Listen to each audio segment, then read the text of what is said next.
Welcome back to the channel, everyone.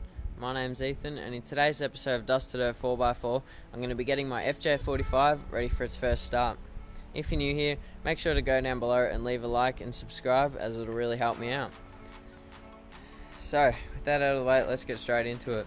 The first thing I'm going to be showing you here is the new battery that I purchased the other day. It's a Century high performance battery. It's the same battery that was in here, because the last one lasted ages, so I thought that I should get another one of the same. This one should have plenty of power to run all my spotlights, as well as be a really good crank battery. I might be adding a second battery later on, but for now this one will do the trick.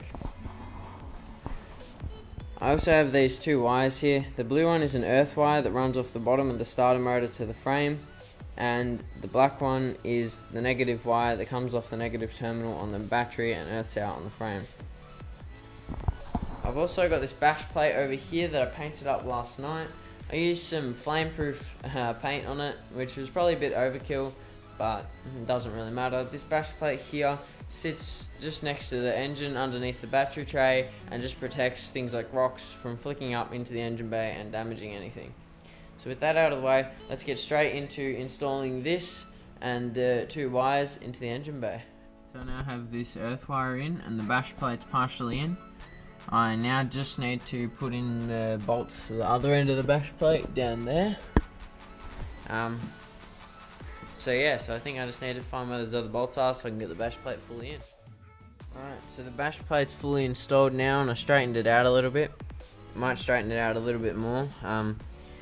And the blue wire is fully installed, so the starter motor is now earthed. And I was thinking about installing this earth wire here, but as you can see, the end of this is pretty destroyed and all chewed up, as well as the little bolt in here. When you try and tighten it, that part there is supposed to not move around, but it just spins when you try and tighten it, so it's a bit knackered.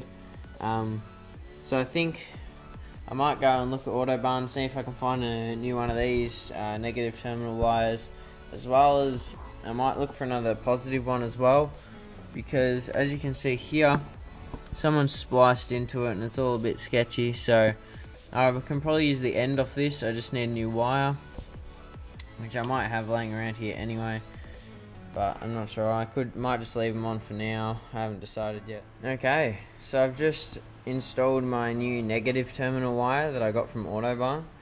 So it's the same style as the old one.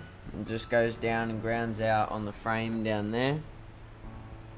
It's a much nicer wire than the last one, being that it actually tightens up properly and everything.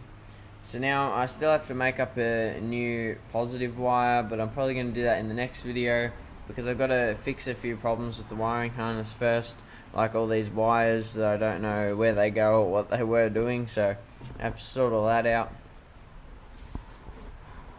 But that's all for this episode of Dusted at 4x4. If you enjoyed, please make sure to go down below and leave a like and subscribe for more content like this. I'll see you in the next one. Peace.